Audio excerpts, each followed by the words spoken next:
वह एक एक की इबारत को पढ़ने लगा। बाबूजी, आज मेरे लिए जलेबी लेते आना। बाबूजी, आज शाम को कंपास बॉक्स चाहिए। बाबूजी, शाम को 2 पेंसिलें खरीद लाना। बाबूजी, बाबूजी, बाबूजी। बचपन में बाबूजी से की गई फरमाइशों का पुलिंदा था वह। पढ़ते पढ़ते उसकी आंखों में आंसू आ गए।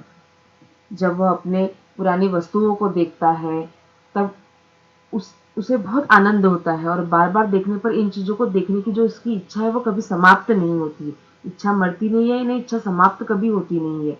तभी उसकी नज़र एक पॉलीथीन की थैली पर पड़ी और उसमें जब उसने देखा कि क्या है, इसे तो कभी उसने पहले देखा नहीं था। जब उसने उसे उठाकर खोला, तो वह अंदर पीली पड़ चुकी कागज की छोटी-छोटी पर्चियाँ थी। पर्चियाँ यानी चिट्ठियाँ, पत्र, टुकड़े। और वह एक-एक इबारत को पढ़ने लगा। इबारत, इबारत यानी लिखा गया लेख। तो वो पर्चियों में उसने कुछ बातें लिखी हुई थी, जिसे वह खोलकर पढ़ने लगा। बाबूजी, मेरे लिए जलेबी लेते आना। कभी वो पर्ची में लिखता कि बाबूजी मेरे लिए जलेबी लाना। कभी लिखता बाबूजी, आज शाम को कंपास बॉक्स चाहिए। बाबूजी, शाम को 2 पेंसिल खरीद लाना। वह उन पर्चियों में ये सब बातें लिखता था बच्चों। बाबूजी, बाबूजी, बाबूजी। बचपन में बाबूजी से की गई फरमाइशों का पुलिंदा था वह। फरमाइशें, फरमाइशें यानी जब हम किसी वस्तु को चाहते हैं, किसी वस्तु को पाना चाहते हैं, तब हम उसके लिए फरमाइश करते हैं, मांगते हैं वो। फरमाइश करना यानी मांगना। पुलिंदा, पुलिंदा अर्थात वह होता है जो कागज का मुट्ठा कहते हैं, जिसे कागज का मुट्ठा लुगदी कहते हैं। जब कागज थोड़ा सा गीला हो जाता है यानी बहुत पुराना हो जाता है, ढेर लग जाता है, तो वो कागज का पुलिंदा हो जाता है। और वो कागज का पुलिंदा उस कपड़े की थैली में बंधा हुआ था और उसे पढ़ते पढ़ते उसकी आंखों में आंसू आ गए। बाबूजी का लाडला राघवेंद्र यानी राघव, कोई भी वस्तु चाहिए होती तो वह मुंह से नहीं कह पाता था, बस इच्छित वस्तु की पर्ची बनाकर बाबूजी की जेब में डाल देता था। इच्छित, इच्छित यानी इच्छा से। हम जब कोई वस्तु बहुत इच्छा से मांगते हैं, तब वह हमारे माता-पिता पूर्ण करते हैं ना, तो उसी प्रकार से इसे हिम्मत तो नहीं होती थी कि बाबूजी से खुद होकर बोल ले, इसलिए वह छोटी-छोटी पर्चियों में लिखता था और वह पर्ची अपने पिताजी की जेब में डाल देता था। और ऐसा कभी हुआ नहीं कि बाबूजी उसकी मांगी कोई वस्तु लाना भूल गए हो या उसकी इच्छा पूरी न की हो। सोच में डूबे राघवेंद्र की आंसू भरी आंखों में एकाएक चमक आ गई। उसे बड़ा आनंद हुआ कि बचपन में बाबूजी से वह जो भी वस्तु मांगता था बाबूजी जरूर लाते थे और वो सोचते सोचते उसकी आंखों में एक अलग सी चमक आ गई। वो बहुत खुश हो गया।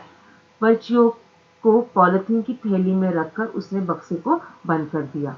झटपट यानी जल्दी से कागज की एक पर्ची बनाई और उस पर लिखा, बाबूजी, मैं दिल से चाहता हूँ कि आप और अम्मा मेरे साथ चलकर मुंबई में रहे। अब देखो, वह जो बचपन में हरकत करता था, वह हरकत अभी वह कर रहा है। पर वह कोई बुरी बात नहीं है, क्योंकि उस समय भी वो हिम्मत नहीं करता था। अब तो बार-बार वो अपने पिताजी से कह रहा है, पर पिताजी इस बात को मान नहीं रहे।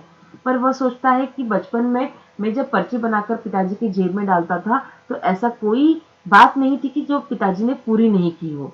तो आज ये भी कर देखता हूँ, शायद मेरी इस पर्ची से पिताजी को कुछ याद आए, पिताजी मेरी इच्छाओं को पूर्ण करे वो और हमारे साथ में रहने लग जाए। इस इच्छा के साथ वह जल्दी से एक कागज की पर्ची बनाता है और उसमें अपने दिल की बात लिखता है। हर साल कम से कम 2 महीनों के लिए वो कहता है कि आप कम से कम साल में 2 महीनों के लिए तो जरूर आकर हमारे साथ रहे। आपको कोई तकलीफ नहीं होगी। वह पिताजी से कहता है कि वहां आपको किसी भी प्रकार की तकलीफ नहीं होगी। आपका राघव। इस प्रकार से वह पर्ची में लिखता है। बाबूजी के कुर्ते की जेब में उस पर्ची को डालते हुए उसके हाथ अतिरिक्त रोमांच से कांप रहे थे। रोमांच, अतिरिक्त रोमांच, रोमांच यानी हमारे शरीर में एक अलग सी आना। कपकपी आना यानी एक आनंद की अनुभूति कि अब क्या होगा। इस प्रकार के आनंद की अनुभूति के साथ उसने वह कार्य किया। मन आश्वस्त था कि उसकी यह अर्जी खारिज नहीं होगी।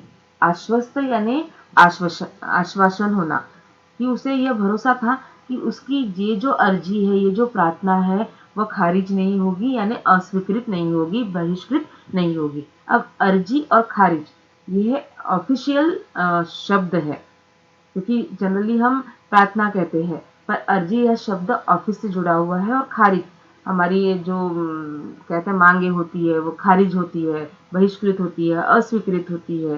तो पर अब उसे ये चीज का भरोसा था कि यह बात जो मेरी है, यह अब खारिज नहीं होगी।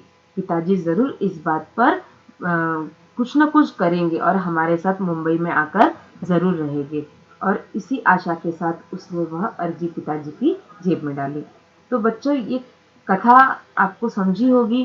कितने कितने अच्छे भाव बताए हैं ना, कि माता पिता के प्रति बच्चा सोच रहा है, वह चाहता है कि उसके माता पिता उसके साथ आकर उसके घर में रहे, और उसकी पत्नी भी यही चाहती है।